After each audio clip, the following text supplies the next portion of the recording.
Welcome back to Link by Golf. I'm your host Ross McGuire, and each episode we dive into the stories that connect us all through this great game.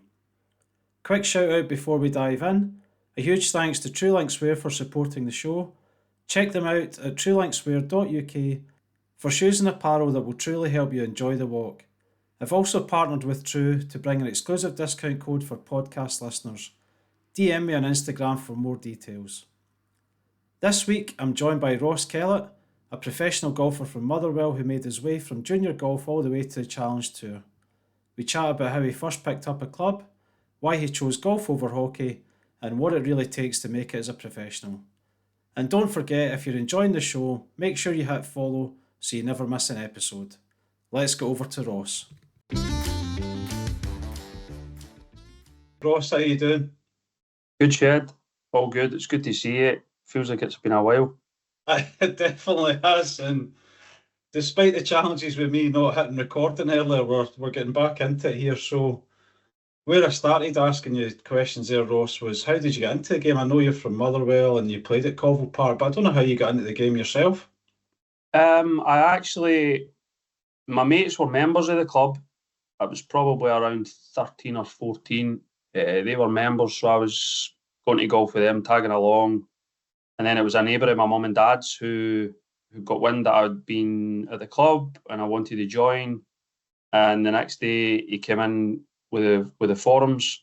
You know, he signed the forum, he got a seconder, and at that point when you're trying to become a junior member, it's pretty easy. And, you know, pay whatever it was back then, £50, and that was kind of you in. And yeah, from then I took to it, you know, really well, and in that way that when you get after it when you're young, you just want to go all the time, and I never really looked back from then.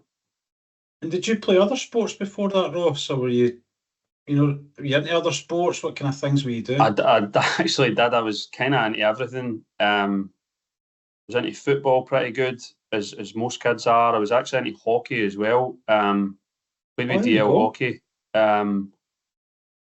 And it was actually getting pretty good at that, to the stage that I had to kind of decide whether I was going to go with that or golf. And the way my dad actually looked at it, he says, "You're not going to make much money at hockey, son." So I'd stick to the golf. And that was really me when I was 15 or 16. I'd kind of to make that decision, and I literally binned the hockey off and just went down the golf route. I didn't know you played hockey, so you played up at Cleland? Yeah, played at Cleland. A friend of mine went to DL High School. He got me into it. I started at the indoor in the winter, and yeah, and I was pretty good at that. Played up front, was pretty fast at running, and yeah. And do you think that helped with your golf when you were younger? It probably did, and the way I used to swing it probably did as well. You know, I used to swing it way on the inside and pretty flat, and ultimately that's like a hockey swing. So they probably both went hand in hand, and that's where I ended up.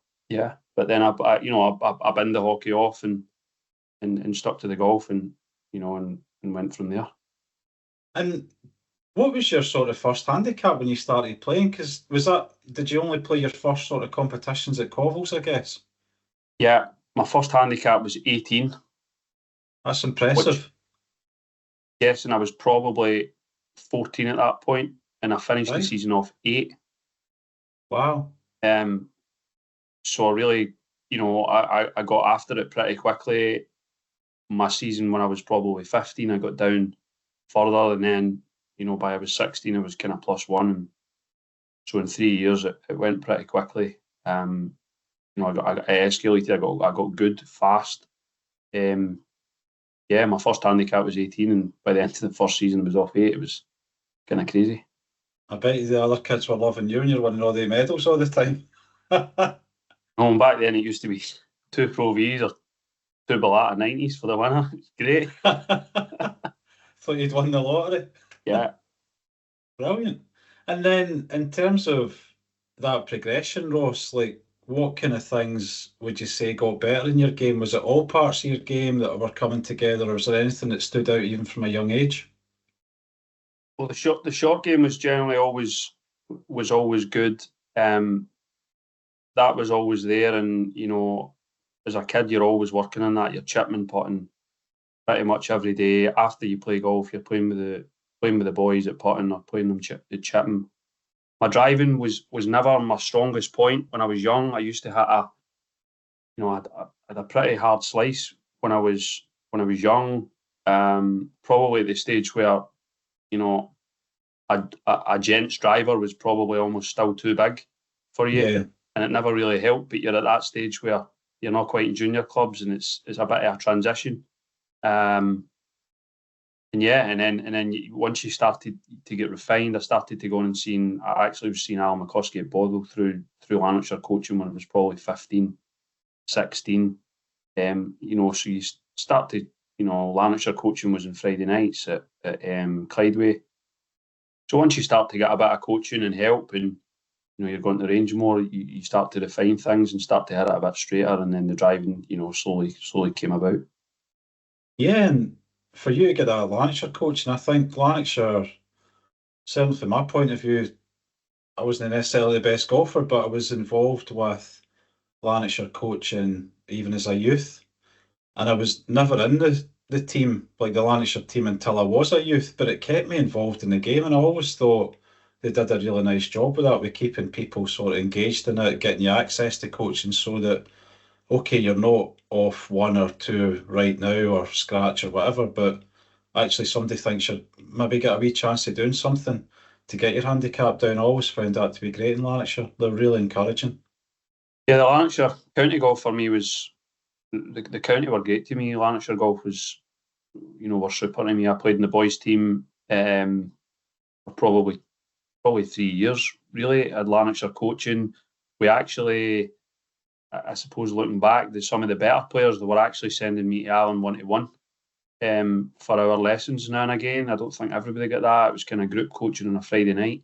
That was Duncan Williamson that took that at the time. And then Lanarkshire golf was, we would go to the area team championships. Probably the first, one of the nice memories I do have is I went to the area team championships as a 16-year-old. And at the time played with Gary Wood, who'd only just been beaten the final of the Scottish Boys the year before. I played with him in a kind of foursomes format. It was really quite a hard format. You played foursomes, stroke play in the morning, which was really difficult. Yeah. And out of the Scotland selectors were there watching him.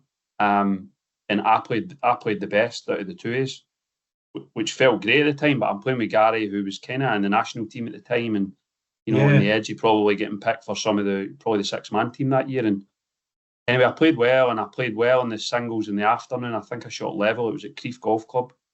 And actually, the following week, I'll never forget it, Spencer Henderson phoned me. Right. Jordan Finlay at the time had been picked for the under-18s team to go to the Europeans. And there was a spot to go to the under-16 English stroke play at Dudsbury Golf Club in Bournemouth.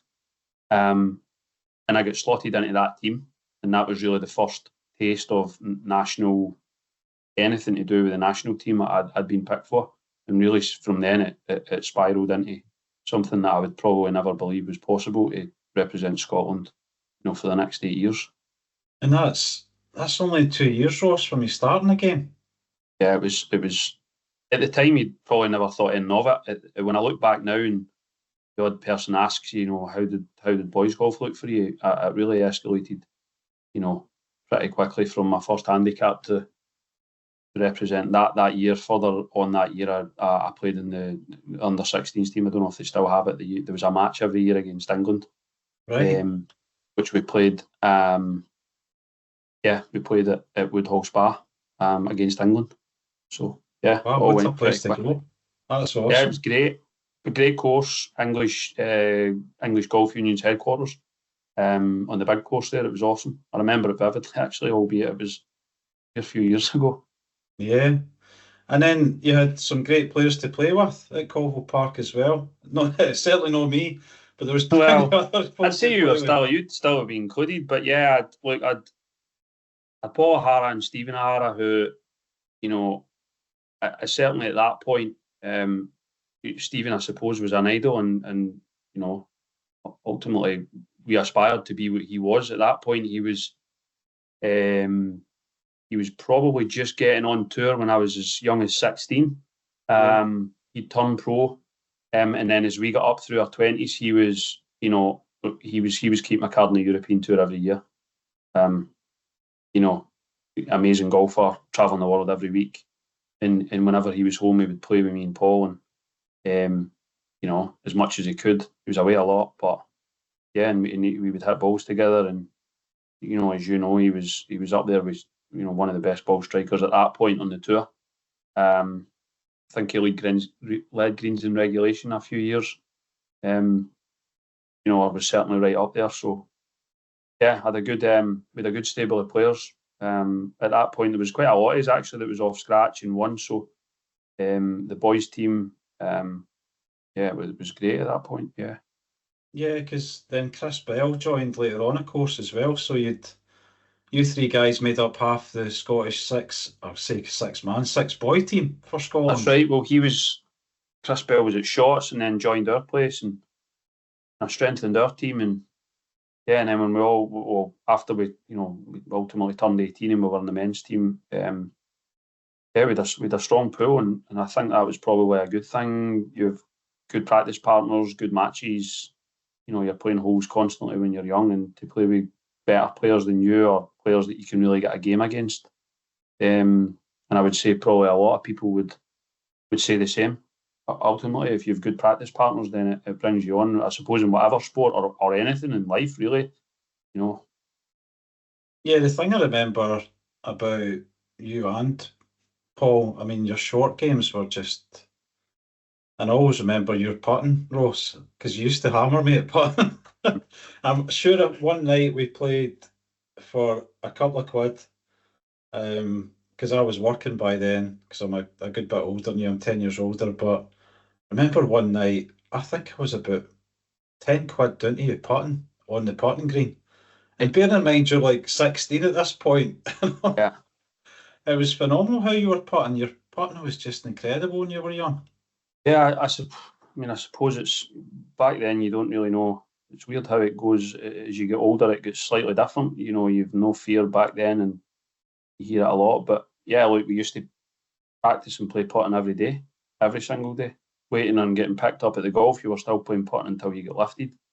And that's that. I suppose that's how you develop a short game. You were chipping constantly around the greens as well, and probably more so than you would as you get better. You would probably do that a bit less as you get older. But yeah, when you were younger, it was just constant. Absolutely. And then, Ross, as you got older, what about your men's amateur results? How did you progress into the men's game? I mean, let's be honest, you were playing a lot of men's golf when you were still a kid, still very young, but how did it go as you got into playing a lot more men's golf? Well, actually back then, after boys golf, so when you come out of boys golf, there was still youths golf then. They probably don't play that right. now. Yeah. Played a few, played European youths, played a few other youth team matches for Scotland, but at that point, really, you're classed as in the men's team. And then probably by 2007 and 8 were hard to get in the men's team because you were like, 18, 19, and there was a lot of good players back then. The Lloyd Saltmans and Richie Ramseys were still amateur. A lot of strong players, but as they turned pro, probably by 2009 and 10, we were fully into the team, and you just progressed into that, and it was nice to stay in the amateur squads. Still get support from the SGU at the time. And as you continue, being in the teams keeps you in the coaching, getting all the support that you needed. I was in the Institute of Sport as well through that, so that was a really good help. Were you going up to Stirling to see them there? Yeah, everything other than golf they looked after pretty much. Wow. So your fitness, strength and conditioning, nutrition, sports science, everything they done. It was actually really good for me. I went to the gym at the Palace of Art, which is through in Glasgow, 2 and 3 times a week, fully supervised gym sessions, which was great. Actually, you we were training again. You're training next to the athletes that were going to the Olympics, swimmers and track athletes. It was actually really good. That brought you on as well because you were also in the gym with the best athletes in the country. Yeah, that sounds really cool. I didn't know that, Ross. And the other thing, did you do any of the trips to like Australia with Scotland set up at all? Did you go down there? I actually done 2 winters in a row. Right. I done 2 winters in a row in Sydney and done the kind of New South Wales tournaments. So they were both. I done one with Sean McAllister from Craigie-Law, Right. and then I done one with Gordon Yates. Who later joined Colville Park, funnily enough, as well. Yeah, the second year I went with Yatesy, we had some really good results actually. We went to China, to Mission Hills to play the Asia Pacific Amateur. Wow, no way. That sounds awesome. It was amazing. He got beaten in a playoff. Seriously, wow. Yeah, by a kid from Sri Lanka. He got beaten in a playoff, which was pretty cool. And then we literally jumped in the plane from Hong Kong to Sydney, and we were 8 weeks in Australia. And he would have made the Masters if he won that. Yeah, well, I think that was the following year. Right. So it was a year before.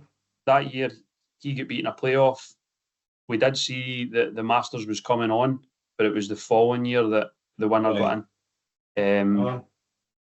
Yeah, and we went to Sydney, and I ended up that trip. I get beaten in the final of the New South Wales Amateur. Wow, that's some result because Australia's a really strong country for golf as well. Yeah, but no, that was a pretty big deal for me back then. A state amateur event, and all the best Aussie players were there, and I get beaten a 36-hole final. That was at the Australian Golf Club by a guy called Michael Smythe. Right. Yeah. So. No, a Scottish guy, Michael Smythe. No. Australian. No. Yeah, Australian Aussie guy. I remember that. So we had a good trip, and that was what you wanted, sure, to have good results there, because the SGU were spending huge money on, us being away, and albeit we stayed with families when we were there, it was still an expense to them. So to come back with some results, was probably everything they wanted. And did you play one of the tournaments? I always remember the name, obviously Lake Macquarie. Did you play in that event as well? Played Lake Macquarie. That was at Belmont Golf Club, right on the ocean. That was amazing. Played that 2 years in a row. Wow. Actually, one of the years Danny Lee won it. Who then went on to be a winner on tour. Yeah, he won it. I remember that. He was that good. We were actually out watching him. Wow. He was like into the 20s under, and the next guy was like 10. It was incredible. My God, that's crazy. That was probably. I'd seen a lot of good players in my time, but he was up there with, that was about the best you'd seen. And he cuffed the field that week. I think he won by 10 or 15. And you played, you mentioned there Lloyd Saltman, Richie Ramsey. There's obviously Paul, of course, as well from our own club. But I guess Rory would have been a couple of years younger than you. Was he coming onto the scene when you were still playing? Yeah, so Rory's a couple of years younger than me. The first time I came across Rory was at the 2004 Boys Home Internationals, which was at Portmarnock. Right. I was 16 at the time. He was 14. But and he had 300 people out watching him. Even when he was then. Yeah, it was representing Ireland in Dublin, and that was the first time I came across him. And then that was the last, if I'm not mistaken, that was the last time he played for the boys team in Ireland, because it was pretty much not really a challenge to him. He was just cuffing everybody, and he was straight on the men's team at that time. So instead of playing with the boys team, he was straight on the men's team. Seriously, that's incredible. Yeah. So I never really seen him play at European level for the team, because he was playing in the men's team. So we would go and play European boys for say, and he was in the men's team. But that was the first time I came across him.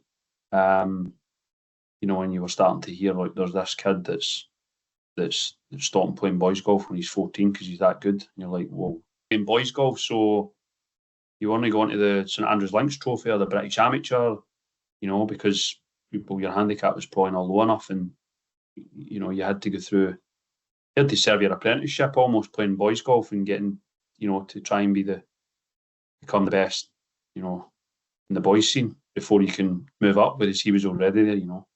I think though there's something about that, Ross, that experience that you guys got that I can certainly recognise. Oh, obviously I'm a good bit older than you and Paul and Chris, but the fact that you played for Scotland at such a young age and you've been in that system and you get to see these guys and you're playing the same tournaments, when you go to, let's say the Lynx Trophy, right, at St Andrews, or you go to Lytham, you're surrounded by guys who you know who they are. Also, your technique is coming on so strongly because you're playing tough golf courses, you're playing into all kinds of weather. I mean, amateur golf doesn't get cancelled when you're young. And I think that's a great training ground, whether it's boys golf, youth golf, men's, it doesn't matter. I think that experience is huge for people as they develop as golfers. Yeah, I'd say that you're exactly right. And, I think that as an amateur golfer, really you're only starting to think about becoming a pro when you're starting to mix with the very best. Yeah. My opinion of it is you need to be beating the very best, or certainly competing with them. Like European level, you don't play so much world level stuff, really, other than the Eisenhower. But European level, certainly international level, where you're, at home internationals and stuff, you're beating England's best player, or you're beating Ireland's best player, and you're mixing with them, competing at Lynx trophies and competing at British amateurs.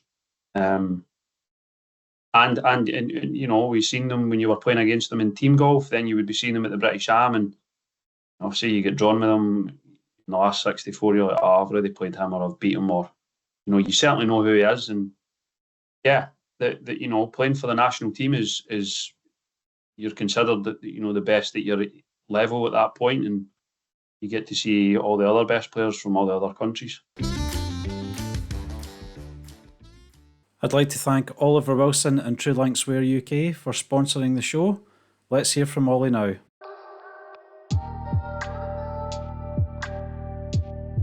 The OG3 Pro is the natural evolution of the OG range. We have a wide toe box that allows your foot to work naturally and your toes display. We have a cushioned zero drop platform. It's flexible, minimalist to allow you to feel the ground.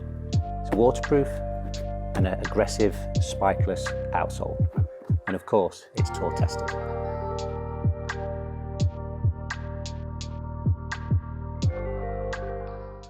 What about the tournaments? Just focusing more on the tournaments for yourself again, Ross, as well. The one that sticks out to me that I remember, and I'm trying to think what age he'd be. I think he must have been 16. I think he would have been about 16, maybe 17, was the Scottish stroke play at Craigie Law. I think he had a pretty good result there. That was one of the first ones as a men's event you'd done really well in? Yeah, I was third that week. Wow. Scott Henry finished really strongly and ended up beating Ross McGuire, who I was playing with in the last group, to pip him at the line. And I was I'm struggling to probably remember what age I was, but I think I was just out of boys golf. So I was probably 19 at that point. Oh, you sold this that? I didn't realise that. Yeah, or maybe. I certainly was a huge result for me at that point. I got a bronze medal, which I've probably still got in the house. Brilliant. I was there at the prize giving, and at that point I was like, well, this is, I got huge recognition. I remember putting really well that week. You know what Craig Law's greens are like. They're pretty demanding. No surprise for you putting well, Ross. That's one part that's not surprising me. But yeah, that was probably the first major result that I'd had at men's level. That I suppose got a bit of highlights where you got a bit of recognition and a bit of airtime in the paper and stuff like that. Where and that always helps. Selectors seeing you and GBI selectors seeing you, and yeah. I think I'll never forget. It's one of my best memories of golf with just some of the guys I've played with. But I think you were on about the 14th at Craigie Law. and I would have been on maybe the 8th or something. I think those 2 holes I could be getting this wrong, but anyway, 2 holes that were quite close together, and you were way ahead of me. I remember seeing you, you're just laughing. You're like literally laughing because you're playing so well, and you basically said to me, I can't miss. I cannot miss a putt. Yeah. And I think you were 6 or 7 under par at the time. It was awesome to see. I went. I remember that, where, you know, that way where you have a good round one day and think, you know, it almost can't happen again the next day, and it's just seemed to keep happening. And yeah, like some weeks you get that and you're comfortable on the greens, and you know, you just can't you can't seem to miss. And yeah, that was a good result, because Craigie Law can be tricky in the wind. Greens are upturned. They were obviously running very fast that week, and the pins, and especially on the Sunday, would have been pretty tricky. And yeah, I played 36 holes with Ross McGuire on the last day there, and I ended up going on to be pretty good friends with Ross, and seen him in the Challenge Tour events. You know, and we were always speaking about, I suppose, well, we always used to call it the good old days when we were amateur, and life was a bit easier. And then what other kind of results came after that, Ross? So you said that opened the doors for you. That was your bronze medal and got you going. Yeah, I mean, there was a lot. I won the Tennant Cup at Glasgow Golf Club in 2010, which was nice. You know, pretty historic tournament on the amateur scene here. Tough courses, tough courses. James Byrne had won I'll never forget it. James Byrne had won the tournament the year before with something like close to 20 under. So the greenkeepers in the tournament had basically said, right, this is not happening next year. So it was like toughest flags at Gales on the Saturday, and the toughest flags on the Sunday at Killerman, with on the tops of the slopes, and the greens were rapid. And I shot 4 under and won it. 4 under for 4 rounds. Wow, 4 under, yeah, one. And I think I won it by a couple as well, so there wasn't many in the field under. That is amazing, because normally it's not necessarily obviously 20 under, but it certainly wouldn't be 4 under normally, because Kellerman would get a few under for people. Yeah, but they just I remember that, it was tough, really tough, and you wouldn't think Kellerman would be, we have been 6,000 whatever it is, 300 yards, but yeah. And I had some other good international results.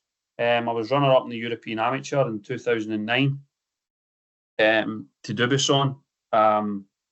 Wow. Yeah, he played great. It was at Chantilly in Paris. Course burnt to a crisp, roasting hot week.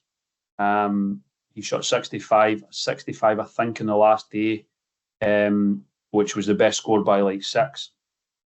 My goodness. Yeah, wow. I shot 70 or 71 and he overlapped us. He beat me by a shot in the end. So, they kind of years around 2009 and 10 was a lot of good results, like properly strong results. We won the European Team Championships that year. In Conway in Wales, we beat England in the final. Nice. Which was nice. So there was a lot, we're starting to get recognised. Easier to get picked for teams when you're starting to have these, top results. Paul O'Hara was actually in that team. We won that week in Conway. We played lovely. That was another burnt to a crisp course and a lot of strategy. So there was a lot of good results. And that's what you need to be doing, or that's what I've seen you need to be doing if you even want to start to think about how the turning pro and in the years coming after that. And did Scotland pair you and Paul together much between the boys and the gents golf and the foursomes or anything? When I was playing men's golf, I was always playing with Michael Stewart from Trim. Right. Don't know, we just gelled. He's actually a couple of years younger than me, but we just always gelled well, and we played foursomes together. The same, we actually played for GB&I against Europe, the St Andrews Trophy, and Nigel Edwards was the captain. He just put us together. He said, "Well, this is it's a no-brainer. You guys just go and play together." He can play. Oh my God, he can play. He can play. He was the same. He was getting some great results. He went to uni in America though. He went to ETSU on scholarship there, so he was away the whole winter. He never really done any warm weather training other than 1 year. He went to South Africa with us, and he ended up winning the South African Am. Wow. So yeah, look, there was a lot of looking back. There was a lot of good results from if it wasn't myself with good results, then it was Mikey or Paul or Gav Deere, Wallace Booth, and Glenn Campbell were in that team that won in 2009, and everybody was there off merit, and Wallace and Gav that year went on to play in the Walker Cup. Yeah, and Wallace has been the pod. What's your memories of Wallace? I've great memories of Wallace. Actually, he was always like almost away, and to some ways like a big brother, and he was almost so much bigger than us because he was massive back in the day. But he'd been around since we knew that he'd been around since he was 15. Yeah. But yeah, we amazing golfer, some of the best recovery shots I've ever seen in my life. To this day, it was hit by him. And people talk about obviously Bryson and whatever long drive, but Wallace 20 years ago, it was hitting at outrageous distances. Yeah, and he had a PT. The old Titleist PT3 woods that he never teed up, and he could literally hit it 10 feet off the deck and just go forever. He was an amazing player back in the day, and kind of looked after us young kids, because me and Mikey were quite a bit younger than him and Gav at the time. All they boys looked right after us, and yeah, I have great memories of that. It feels like yesterday, albeit it was quite a while ago, but yeah, I have good memories of these days. Absolutely. And then ultimately, Ross, you turned professional, but what kind of things led you to turn professional in the end? What were your sort of results? There's always a few, the results were getting to the stage where you almost, you can always win more, there's no debate about that, but I was getting to the stage where I'd kind of, maxed out what I felt my potential was as an amateur, with being in every team that I could probably have been in, other than really the Walker Cup. As close as I got was reserve for the Walker Cup. I was second reserve for the Walker Cup the year that was in 2011. I just never played well enough, which was fine. I kind of knew that when the team was selected. But I'd played in kind of everything. I'd played in everything other than that. And you just know, you get closer, and you kind of know that, look, I'd like to turn pro, and you kind of know the timing's right. I'd say most people know that's really the case. I feel like I done it in a different way from a lot of the guys that would have been turning pro with a high, if you want to say, in the limelight. I went and got my card on the Alps tour at Q School in Tuscany in Italy, which was in the November of 2011. And that allowed me to turn pro in 2012 in the January. Brilliant. At that time, I'll never forget it, I was actually driving back from the fort with my mum in the car, and Stephen Docherty from Aberdeen Asset Management at the time rang me and just said, look, Ross, we'd like to sponsor you if you want to turn pro. That's awesome. Yeah, wow. I'll always be indebted to Martin Gilbert and Stephen Docherty, who worked under Martin, and he looked after a different part of Aberdeen Asset for Martin. And yeah, they approached me and said, look, this is the deal, and if you want to turn pro, then we'll help you. And a couple of logo on the hat, logo on the sleeve, and yeah. So that's really cool. So what was the Alps tour like then? How did that? Yeah, the Alps tour was great. It was an amazing grounding as a pro, and in my opinion, better than than a Euro Pro, which used to be the Euro Pro. Driving up and down the motorway and not really travelling. This was first two tournaments in Marrakesh in February. It was run by that tour is run by the French, kind of an off. It's a bit like from the French Federation. So the two events in Marrakesh, so straight away you're using your money because you're on the plane. Finished fourth on my first event. Thought I was a millionaire. I won €1,400. Couldn't believe it. Now I'm getting paid to play golf, and I'm like, this is pretty cool.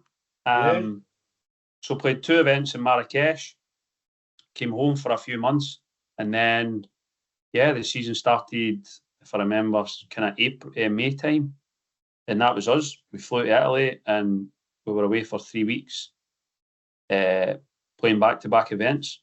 Then I came home for a week, and then I was away for 6. Never forget it. Wow. It was just non-stop. We were in Central Europe, so the Alps tour is across Spain, Italy, France, Austria. There was one in Guadeloupe, which was in the French West Indies, Right. and in Marrakesh as well, in Right. Morocco. So it's a great grounding. I played lovely that season. Finished 4th in my first season. Fantastic. Did that get your Challenge Tour card out the gate then? Yeah, straight out the gate. I won in July that year, so that kind of catapulted me up the Order of Merit. I finished 2nd the week after in Madrid. So quickly we were, getting up the Order of Merit to where he needed to be, and then, quickly after that, really, it was October and the end of the season, and finished 4th. Challenge Tour card, kind of almost felt like, well, that's that done and dusted. But I did play well for that.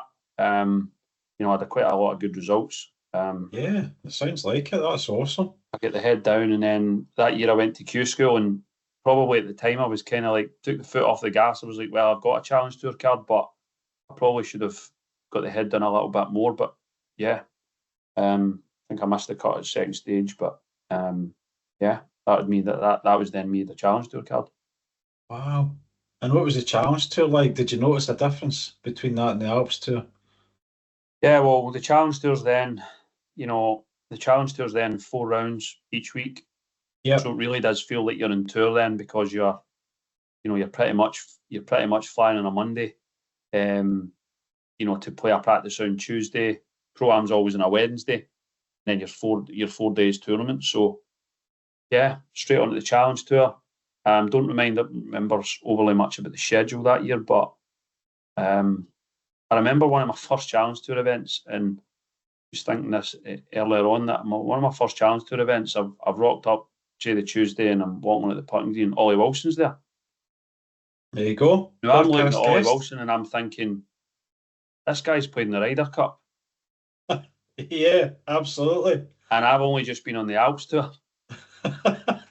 And it was a real, I'll actually never forget it, because I'm thinking, this is quite, like, we're now starting to play with some serious players here. Like Yeah. he's played in the Ryder Cup a few years ago. He's been on tour for, I don't know, at that point, probably 5 to 10 years. So straight away, I'm like, right, this is different from the Alps. There's a lot of better players here. And then the first season of my Challenge Tour, I never really played that well at all. I was kind of trying to find my feet, and I don't really remember exactly what went on, that my poor golf, but yeah, I never really played great that season. And then the following season, it's a huge adjustment, Ross. It's all right, you've done a bit of travel with the Alps Tour and things, but the Challenge Tour's a different beast. You're literally, as you say, it's 4-round events. You've got all kind of stuff going on, and the level's just going to be higher. It's a massive adjustment between that and Alps Tour, I'm sure. Yeah, and I probably at that point I never really realised that. I just thought, oh well, my first year's been great, so my second year will be. This should be. Not that I thought it was going to be easy, but let's see how we go here. But in hindsight, probably it was a good grounding, because I'd found, this is what the Challenge Tour looks like. There's 30 weeks of serious travel. There's some international travel outside Europe. We were in Kenya and in China and these places. And it was different level. You've a lot of guys that are good players, but they've not played great on the European Tour that year, so they've came down. Mm-hmm. But sometimes, and I would often say this to any of the younger guys that would be turn pro and then have done well on the satellite tours, that you need to remember that they guys have came onto the Challenge Tour from the main tour because they've played poor. Yeah. You're in the Challenge Tour because you've played great. Yeah. And ultimately you're at the same level. They might have done great in the past, but you're at the same level that year, and it's better that when you're young, it's hard to have that in your head, I think, yeah, that's a really good reflection, Ross, and just something we touched on earlier with Stephen, for like yourself and Paul and anybody else that was playing in Lanarkshire at that time who was kind of plus handicaps or whatever. It's easy to forget, like Stephen O'Hara, Mark Warren, playing in our county. They're probably in the top 20 best amateurs in the entire planet, Yeah, not yeah, just yeah. not just in the county. So it's really amazing the levels of the players. But you're right, it doesn't matter what people have done in the past. You're on that tour at the Challenge Tour because that's the level the folk are playing at today. And there'll be levels within it. There'll be folk who really hit form, and there'll be people who have a really tough time as well. I find that really interesting what goes on. Yeah, and I probably, at the time, it's fine in hindsight, but probably at the time, wish that I'd looked at it more like that and told myself, well, you're actually here because last season was amazing. And these guys that you're looking at going, wow, he's been on tour for X amount of years. Well, he's on the Challenge Tour because he's not played well last year, whereas you're there because you've played amazing, really. Yeah, you But should at the be coming time, in with momentum. yeah, and then that probably was a good grounding for the years to come, because the following year I ended up playing in, I ended up playing in the Euro Pro, which again was kind of decent learning, but I was also telling myself that this is not where I need to be or want to be. Yeah, The driving up and down south was hard. Leaving London on a Friday night at 5 o'clock was not where I wanted to be in the car. no, But then I done really well at Q School that year. right, I got to final stage of Q School that year and made the cut, brilliant. and then got a really good Challenge Tour card. And that kind of, from then I never really looked back on the Challenge Tour. I was on the Challenge Tour for 6 years after that. Yeah, Probably so helped having known my first year on the Challenge Tour in 2013 that now we're here, and because I've had really good result at Q School. absolutely. And then you've dropped some names already. Dubuisson, Ollie Wilson. Yeah, no, What I've been extremely lucky to see him play and brush shoulders with with some of the best golfers on the planet nowadays. Yeah. So what are some other memorable pairings and opponents you played against and results as well, Ross? What ones stick out for you as favourites in the Challenge Tour? On the Challenge Tour, we played with a couple. I played with Brooks Koepka. Wow. Just in a pairing one day. He had a year on the Challenge Tour where I think he certainly won 3 times by like summer, Right. straight onto the main tour. And you just know, like, some guys just had it better, and you just know that, and you go, yeah, he's shouldn't be on the Challenge Tour. Yeah. I had a nice grouping. I got a bit of a European Tour card one year from the Q School again, because I'd made the cut at final. Right. And I get into some of the week, just one or two of the weaker events on the European Tour, and I get into the Aussie PGA one year. Oh, brilliant. Fantastic.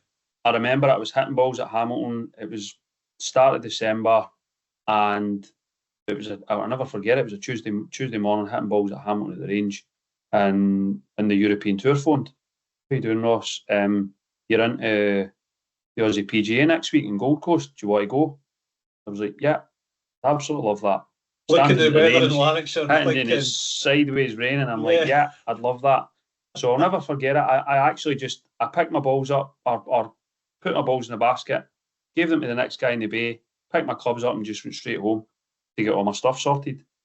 So next thing, by the Friday night, I'm in Sydney, staying with a friend of mine who brilliant. I had met when I was there as an amateur. Right. We'd stayed with him and his family, and so I'd phoned Ken and I says, can I spend the weekend with you and practice and go over some of the jet lag? He's like, no problem, I'll pick you up on Friday night. By Friday night, I'm in Sydney.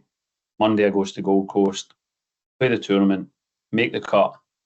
Wasn't it really? I was like 30th after Saturday, so I get the draw on the Saturday night, and I've got Mark Leishman and Cam Smith. No way. Yeah. Wow. So at this point, they're not like superstars. Cam certainly wasn't, because he's a bit younger. Mark He's a was bit on younger, the. yeah. He'd been on the tour. I don't know at that point if he'd won, but he was a Right. PGA Tour player. So Yeah. I'm playing with both of them. I'm like, whoa, like no, they're both from Gold Coast, or they're both from Brisbane, which is an hour away. So it gets to the first tee and there's 1,000 people there.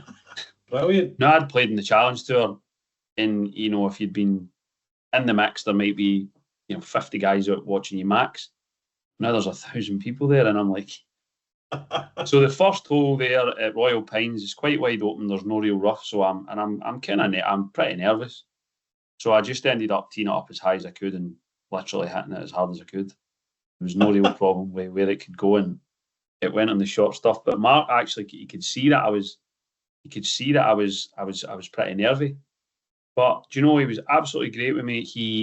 He'd been and played in the Scottish circuit, the amateur circuit over in Scotland, and he actually won the Tennant Cup. Really? So he said, where are you from? And I was like, he knew I was Scottish, but I says, just outside Glasgow, he went, you played the Tennant Cup. And I was like, well, actually, How do you know what I've the won Tennant it. Cup is? I've won it. And he was like, I've won it. And I was like, I know. So next thing, we were like just laughing away, and it just like, certainly calmed me down. And we had a pretty chilled round. They weren't overly bothered about how well they done. I was a bit more bothered because it was kind of my first European Tour event. There was a bit of money to play for.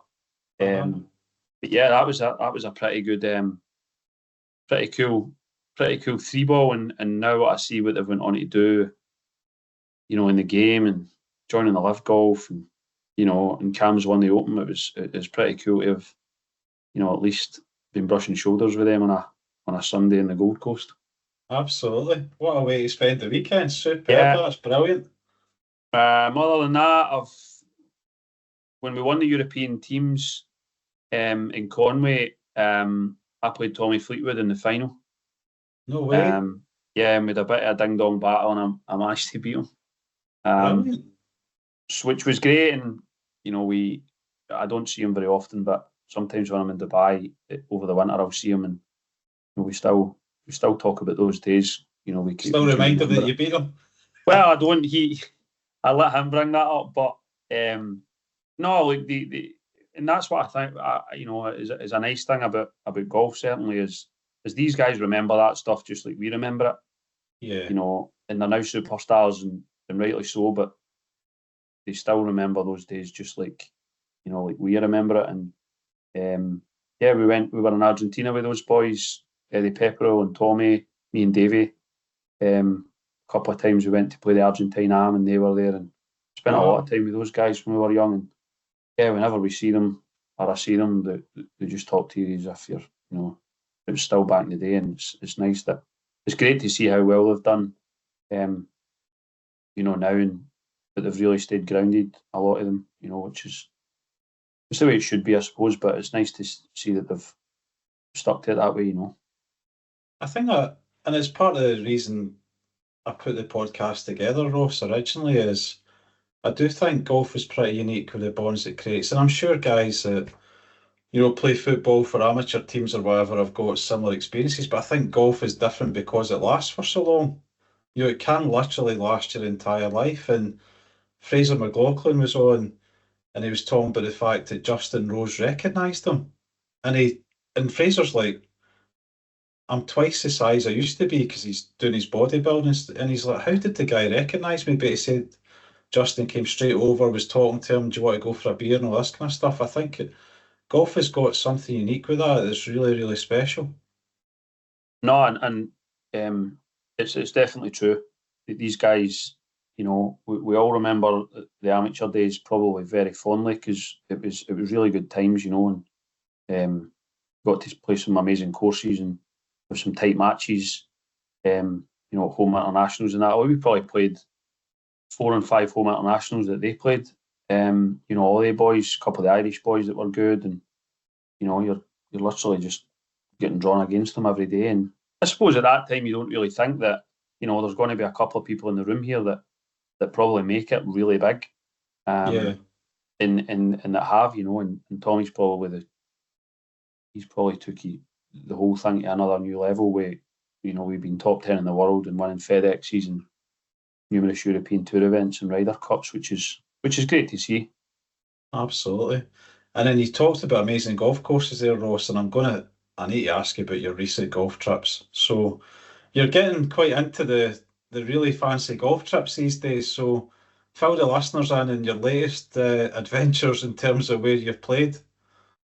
I was actually at the weekend. I was at Portrush, Royal Portrush, just for 3 days. I have a friend who's a member there, and I was watching the British Open this year with another friend, and he was like, "Oh, I'd love to go there," and I says, "Well, I could probably sort that through Eamon." Text him, got some dates together, and ended up playing.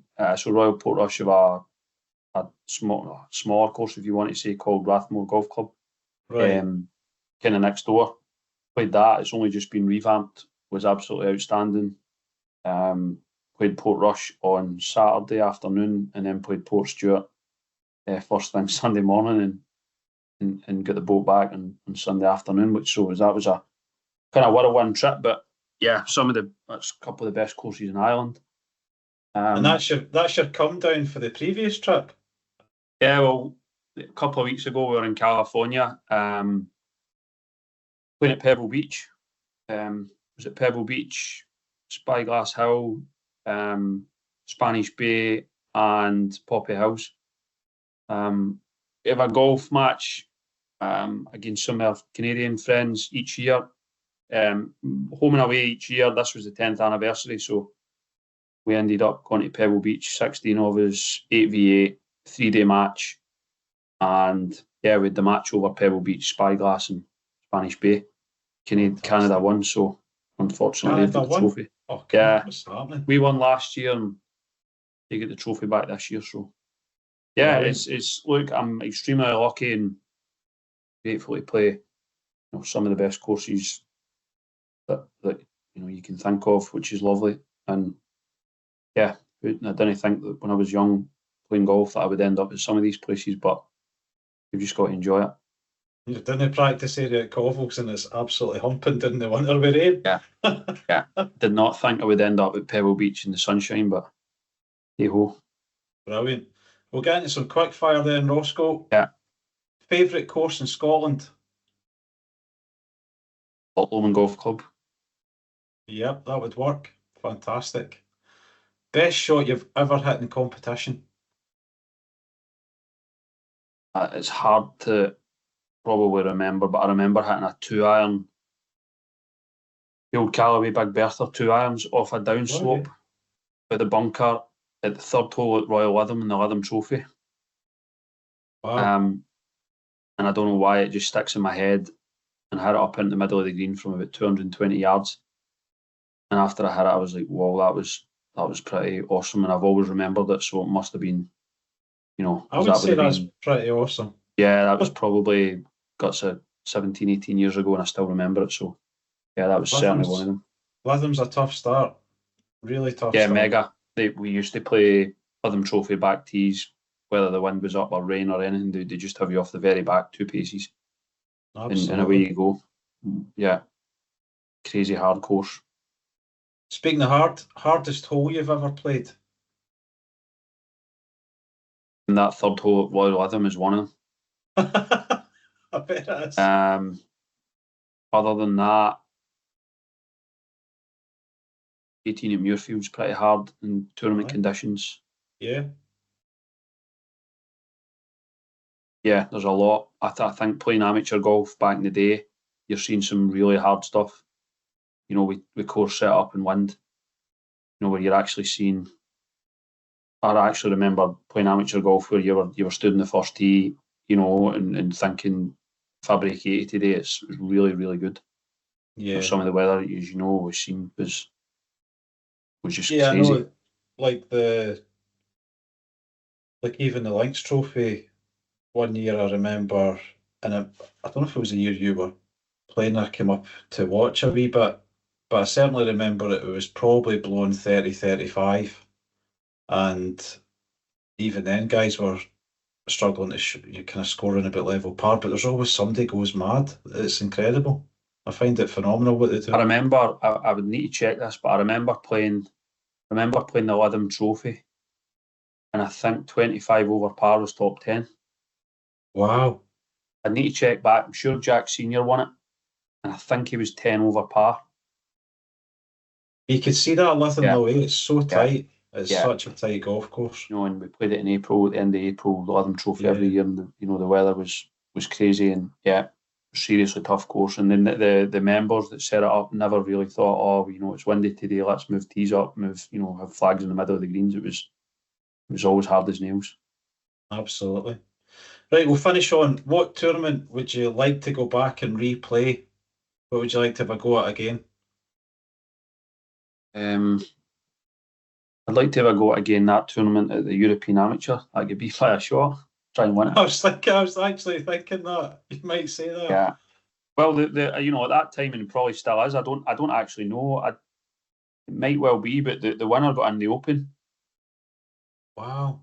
Yeah, so Bubisson won it. I think Rory won it, and he got into it at Carnoustie. I don't actually remember where Victor got in it, but yeah, the winner got in the Open at that point. I don't know if that's still the case. It might not be. He was Dubisson made the Ryder Cup not long after. It's crazy. Yeah. Amazing player. The first time I came across him, he was 16. We played a test match against the French in Rabat in Morocco. He was only 16. I don't know what age I would have been, probably maybe 19, 20. And you'd started to hear at dinner about this kid that you're going to play in the morning as like nothing you've ever seen. And I remember I get drawn with him in the tee, and I've hit my shot up, usual 270 through the air, fine shot, and he's just whipped it up over the tree with a big high draw, and it's carried like 320. And I just thought, whoa.